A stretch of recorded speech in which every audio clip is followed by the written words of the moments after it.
Klang 2 is a fascinating rhythm action game that really sets itself apart with some interesting design decisions and gameplay choices that set it out from the crowd, but also make it much more difficult than maybe what it needed to be, and therefore sits more on the hardcore rhythm action side of things rather than the casual side. That doesn't mean that it's any less good. It's just that there is a definite learning curve and there's a definite hand-eye and brain coordination thing that you need to kind of mould yourself into to get the best and the most out of Klang 2. In this game you play as Klang, who is a character on screen that will move around, and that changes the course of the gameplay as you go through the game. You'll be wielding a tune blade, which is a ginormous tuning fork that can kill. And the way how to kind of get my brain around this is with a tuning fork, when you hit it, it sends out a vibration. And so what you're doing as you go into battle and beat these different ghosts in each of the songs that you've got, and there's 30 tracks in all in the game, you'll be sending out the vibration of the tuning fork and then hitting the button in the direction of where you're sending it. So this means that you'll be rotating around the analog stick to aim in the direction of where the UI is for the next beat, and then at the right timing press the button to hit it. Circles are single hits, squares are press and holds, and those are two of the three pieces of things that you can do. But it's the third one that changes up Klang from making it and makes it different basically to most other games out there.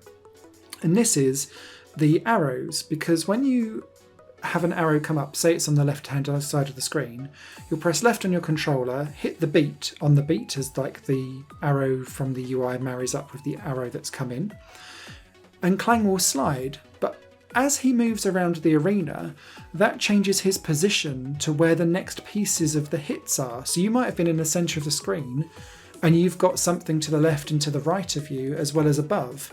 When you slide to the left, that then means that you need to remember in your brain that it's no longer left, up and right, it's right, right and diagonal up to the right. And so you need to make sure that you're then adjusting your analog sticks accordingly.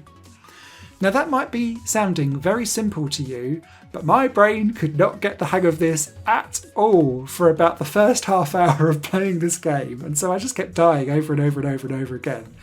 And I've played the original, admittedly several years ago, so it kind of gone out of my brain a bit.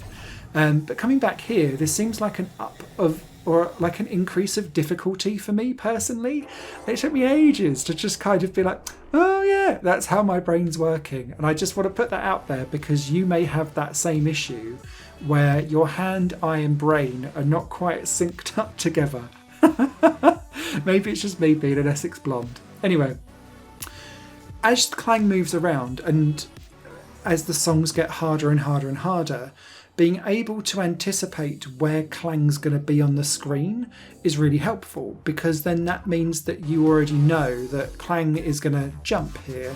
So therefore, when you've got like targets to the bottom left and bottom right, it's no longer just a straightforward left and right, you're going to need to diagonal it and vice versa. And this becomes really, really critical because Klang's music is always fast and to the beat, and quite a lot of the specifically the circles have like a one circle and it'll go da da da da da da, and so if you miss that and miss aim entirely, you're going to get hit on your HP da da da da da da as like several hits, and it's very quick to lose a song on Klang when you miss. If you miss like two of those in a row, and they come up quite often twice in a row, because with EDM you've got like drum rolls before you go into like the next section of a song, and Klang 2 puts that all out there. So if you miss a couple of those in a row, it's game over immediately, and you're like, back to the beginning of the song.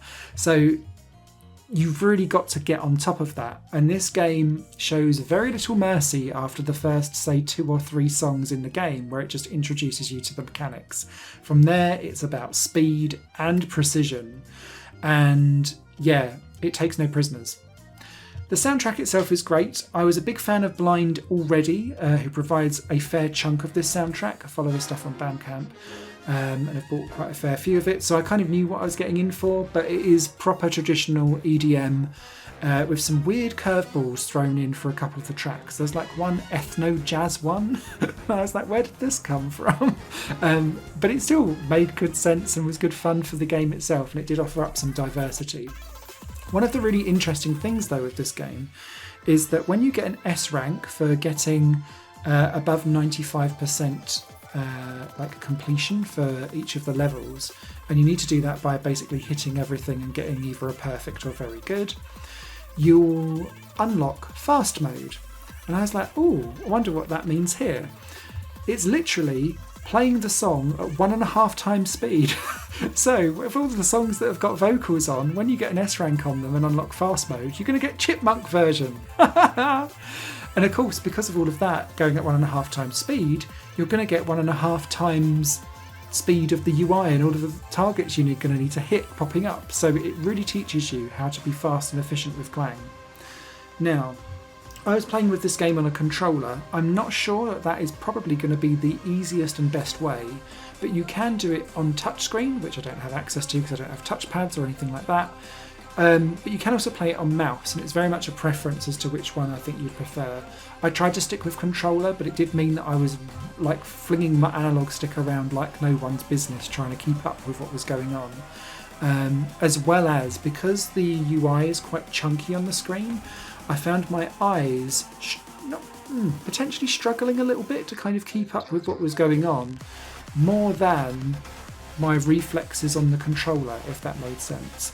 And so what I ended up having to do to try and put it all into perspective was to stand slightly far away from the TV so that I could make things feel smaller and therefore I could cope with it better. That might sound like a really odd thing to say about this game, but it genuinely helped me and improved my scores in the game itself. Outside of that, I'd say my only kind of minor criticism is that because so many of those kind of circle targets have a da-da-da-da-da, and they quite often come after jumps, it's like it's purposefully trying to find the quickest way to give you a game over. And that doesn't necessarily feel fair when you could make, say, like 7 or 8 mistakes, but a couple of seconds apart from each other, and you'll be perfectly fine, and your HP will recover quite quickly. Whereas if you get like a da-da-da-da, and then miss, say, like a press and hold, it will just fail you immediately. And you're like, it feels a little bit unbalanced. But from a music perspective, beautiful. From a visual perspective, I love the visuals in this, particularly when like Klang is like speeding through like a weird time warp tube as he kind of travels from different dimensions. I just think it's a hugely stylish game. And yeah, just be aware that there is definitely a proper learning curve with Klang 2, and you're going to need to put in the time and effort to go into it and get the most out of it. One last thing I wanted to pick up on though before I hit the review, and it's more of a just be aware of it rather than a preference. Quite often with rhythm action games, you'd like to have muscle memory, so you get to used to the patterns and where things will appear. Klang 2 operates on a semi-procedural generation mechanic. So what this means is that there will always be something to press at certain points in the song, and it matches up the music really, really well. But where those things are placed will change every time you play. So what that means is that you'll never be able to fully rely on muscle memory to know exactly where the next thing's going to hit.